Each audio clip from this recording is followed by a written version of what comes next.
पहाड़ में मुझे दो कवि गिरदा तो है ही है, गिरदा इन सब से अलग। गिरदा को सुना ना तुमने?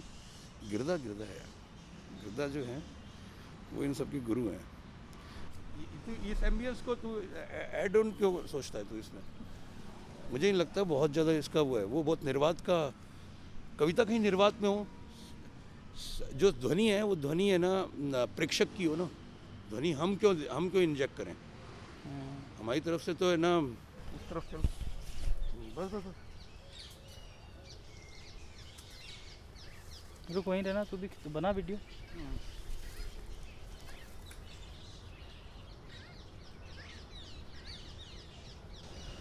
ओके ब्यूटीफुल यार, ये तो ऑब्जेक्ट मेरे वाले में नहीं आया फ्रेम में शायद, ये बहुत सुंदर है।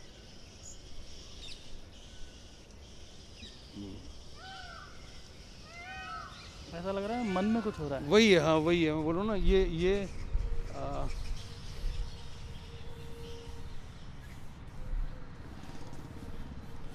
ये सामने भी रहने जरूरी है यार।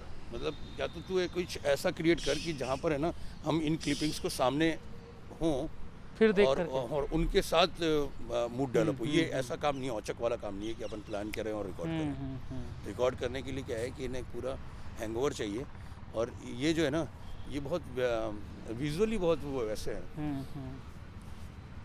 वीरेन डंगवाल की कविताएं सुनी है तूने कभी?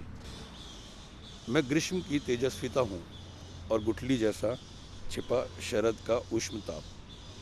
मैं हूँ वसंत में सुखद एक अकेलापन, जेब में गहरी पड़ी मूंगफली को छांट कर चबाता फुर्सत से मैं चेकदार कपड़े की कमीज हूँ।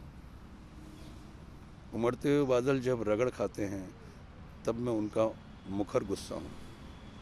इच्छाएं आती हैं तरह तरह के बाने धरे, उनके पास मेरी हर ज़रूरत दर्ज है। एक फहरिस्त में मेरी हर कमजोरी, उन्हें यह तक मालूम है कि कब मैं चुप होकर गर्दन लटका लूँगा, मगर फिर भी मैं जाता रहूँगा ही। हर बार भाषा को रस्से की तरह थामे साथियों के रास्ते पर, एक कवि और कर ही क्या सकता है सही बने रहने की कोशिश के सिवा।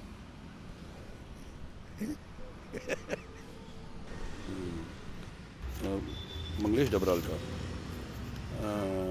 पहाड़ों पे लालटेन, क्योंकि मंगलेश डबराल ही सर्च करेंगे तो शायद उनका पहला वो है। मंगलेश डबराल ऐसे करके पोएट्री आ जाएगी क्या? कविता कोश, पहाड़ पर लालटेन।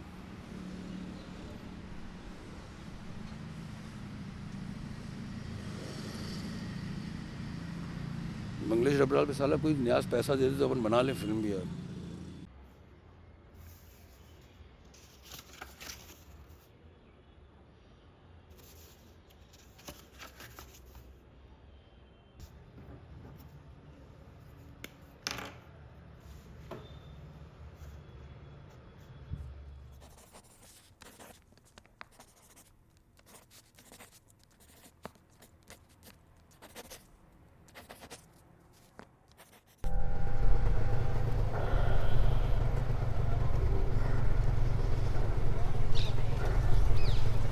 उसका अपना कोर्स हो गया यार, मेरा तो कोर्स ऐसे ही होता है। मेरा तो 5 बजे कोर्स हो गया था, जबकि मैं लेट सोया हूँ। तो असल जैदी ने है ना आज की पोस्ट है शायद,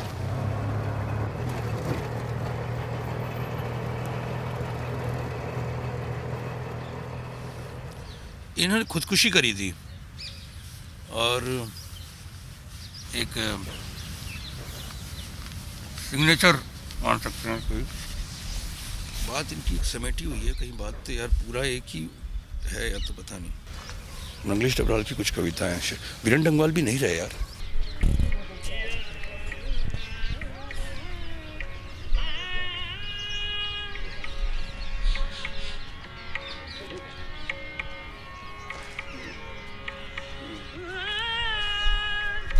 वही जो कहते हैं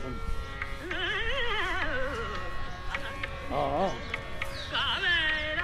तो बेकार है।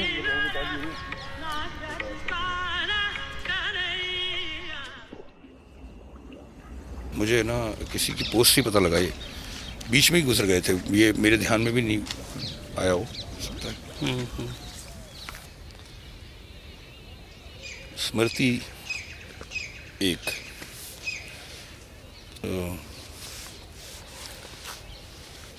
खिड़की की सलाखों से बाहर आती हुई लालटेन की रोशनी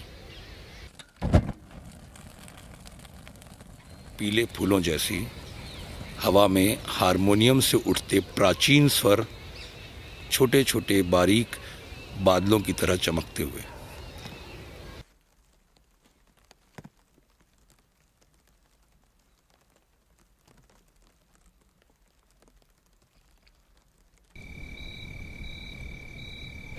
शाम एक गुमसुम बच्ची की तरह छज्जे पर आकर बैठ गई है।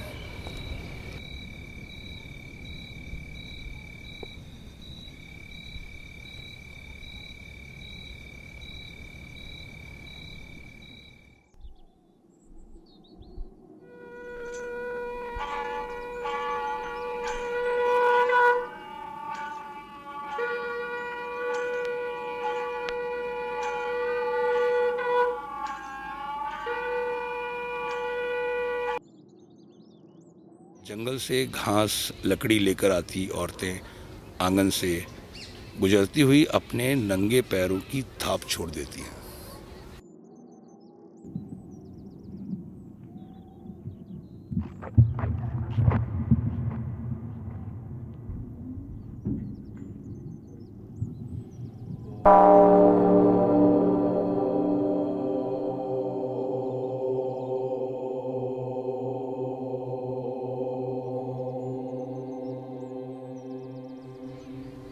इस बीच बहुत सा समय बीत गया। कई बारिशें हुईं और सूख गई, बार बार बर्फ गिरी और पिघल गई। पत्थर अपनी जगह से खिसक कर कहीं और चले गए। वे पेड़ जो आंगन में फल देते थे और ज़्यादा ऊंचाइयों पर पहुंच गए, लोग भी कूच कर गए नई शरणगाहों की ओर, अपने घरों के किवाड़ बंद करते हुए।